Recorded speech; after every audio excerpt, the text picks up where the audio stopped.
And yet, as we've seen time and time again, her and Joe Biden have taken actions both directly and indirectly to censor free speech. Most recently, I can point to my own experience of this, of how the Harris-Biden administration have added me to a secret domestic terror watch list the very day after Kamala Harris was endorsed by Joe Biden. And I was on TV and warning the American people about what I saw as the dangers of a Kamala Harris presidency, taking action that was clearly political retaliation. They've done this to a lot of different people, which points to how dangerous it is to have people in power so willing to abuse that power to go after political opponents. Okay, all right. That is crazy. Let's go to Breanna Morello. That's who Tulsi was talking to on the Breanna Morello show. Breanna, how are you today? Good, Mike. Thank you for having me. I appreciate it. No, I'm grateful you're here. I like, as someone who is in this world, like you and I, we get it, we're connected, whatever. Even when I hear something like that from Tulsi Gabbard, I'm still like what? Like, how can that? I still find that hard to believe that that's real. What happened exactly?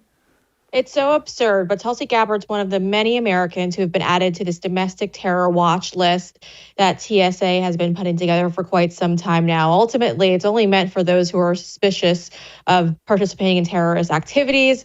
But of course, under the Biden regime, that means that Republicans, conservatives, anyone who goes against their narrative will probably end up on that list. I've spoken to other people who have landed on the list, people who have just showed up to a legal rally on January 6th. They were added. So Tulsi's not alone. She's with many other people who have been added to this list. But ultimately, what's going on right now is I was alerted about whistleblowers coming forward to report the fact that Tulsi was added to this list. They sent me proof by sending me profile images of her name and what her profile looked like. They even used her congressional photo. So I alerted Tulsi Gabbard's team specifically on all of these fronts, outlining that I found all of this and asked them for comment. And at the time, I was the one who broke it to them. They didn't know really what was going on until they had a moment to kind of reflect and to make some phone calls. And unfortunately, Tulsi's been added to this list. Now, what this means is that when she goes to the airport, she's going through additional security. Not only that, but when she goes on the plane, she's dealing with several federal agents. We believe 5 to 6 of them are following her, but she wouldn't know because they're in plain clothes. And ultimately, she would have really no idea that they're literally just there to watch her. Now, they're not there to protect her. They're there to watch her because she's under suspicion. Okay, so a lot of people like to sit there and dispute it. No, it's her that they say is a threat. And they don't have to validate any of this. Tulsi was added at the end of July, just a day after she made comments about Joe Biden and Kamala Harris. And then she was quickly added to this list. So it's deeply concerning. Now, she's going to take up legal action if she's not removed from the list, because she apparently is still on this list.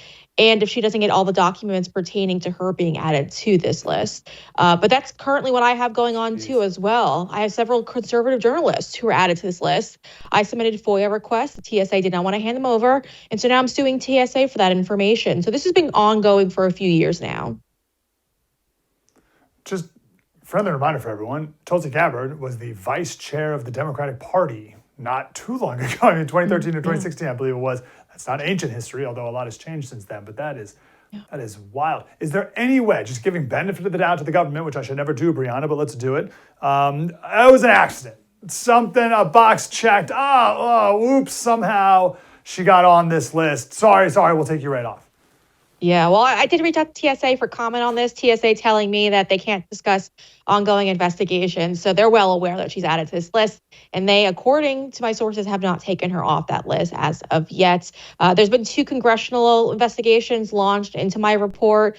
Both James Comer and Chairman Jim Jordan are now investigating all of this. So we'll see if that leads to anything substantial. But again, it shouldn't be happening in the first place. But members of Congress have allowed it to happen to average day Americans. Hundreds of them being tossed onto this list. And nobody wanted to talk about it. I've been reaching out for months, as well as Uncover DC's Wendy Mahoney as well. And nobody wanted to talk about it because, well, they didn't want to get wrapped up into it as well.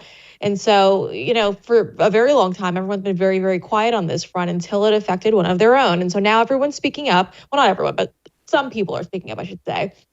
And we hope it leads to some results, but we really don't know. Amazing. Well done there. Let's bring it to January 6th. We actually haven't done enough talking of that yet on this show about being domestic terrorists. But what are some of the most egregious examples of going after January 6th people?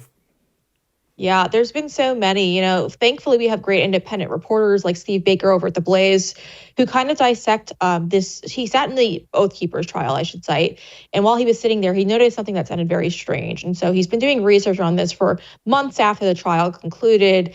And he was able to prove that not in court, though, of course, so they don't want to have any of this enter the courtroom as of yet. But he was able to prove that the DOJ, two witnesses they put on the stands, which were Capitol police officers, were actually lying. They said, one of them said he witnessed something that he didn't actually witness because, well, he wasn't in the area that he said he was in. They actually have the footage of him being in another location in Congress. And so they know that his testimony was a bunch of lies, and the DOJ won't even comment on it, neither will the judge. So Steve Baker went and aired it all out. And then immediately after, Steve Baker was told to turn himself in because even though he was there that day in reporting that day as an independent journalist, he went into the Capitol. And so they're saying that he entered into a restricted area. And so long story short, he is now being prosecuted. So I went to Dallas, Texas, where he was forced to turn himself into a federal court, sat there, watched him in shackles, get dragged in front of a judge as if he was a violent criminal. It doesn't end there, though. Those who were victims of that lie that was told during their trial, there were several lies that were told, and the judge allowed it to take place. It was the Oath Keepers trial.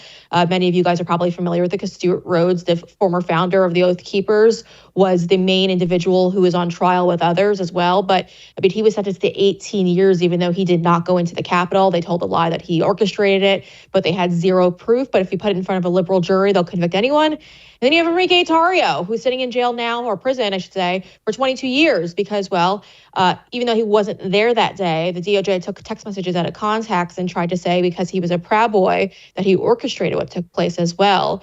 And so he's sitting now in a jail for 22 years. Now, Tarrio, before being transferred to prison, was sitting in the D.C. jail, and he told me specifically that the DOJ pulled him aside and the DOJ asked him to tell a lie and that they would go nicely on him. They would go easy on him, I guess I should say, because they wanted him to say that he helped orchestrate January 6th with President Donald Trump. They wanted to use a third-party person who was in between the two of them planning everything out. And he claims that when he rejected that offer, he was then prosecuted, as you see now, and he's now in jail or prison for 22 years, and it's just heartbreaking. But they've put him in the mountains in Kentucky, and you can't really talk to him there. Wow. We've got about a minute. What is the moral of the story as you're covering all of this about just regular people and what we're at risk of having happened to us? Someone just watching this right now. Yeah, our federal government has gone completely rogue. The DOJ is corrupt and is going after Americans, and they'll set anyone up at this point. They've planted evidence through intel sources on people's devices, having other people send them things, documents, like Enrique Tarrio did receive something that was apparently sent by somebody who is affiliated with the intel communities. So they'll go after anyone. And that's what we all need to remember here. We need to remember that we have to support individuals who are being prosecuted, not just believe the DOJ when they file charges, but remember people are innocent until proven guilty. And even in front of a liberal DC jury, we need to sit there and still hold out. Yeah. Breanna Morello show. Brianna, great to talk to you. Keep up the wonderful work. Thank you. Thank you. Wish we had more time for a more dramatic conclusion on this. It's a lot to take in, a lot to think about. Know this: when the persecution comes in this country, as it has for many other people around the world in history, we need to just tell the truth. That's it. You can only tell the truth. It's all you have.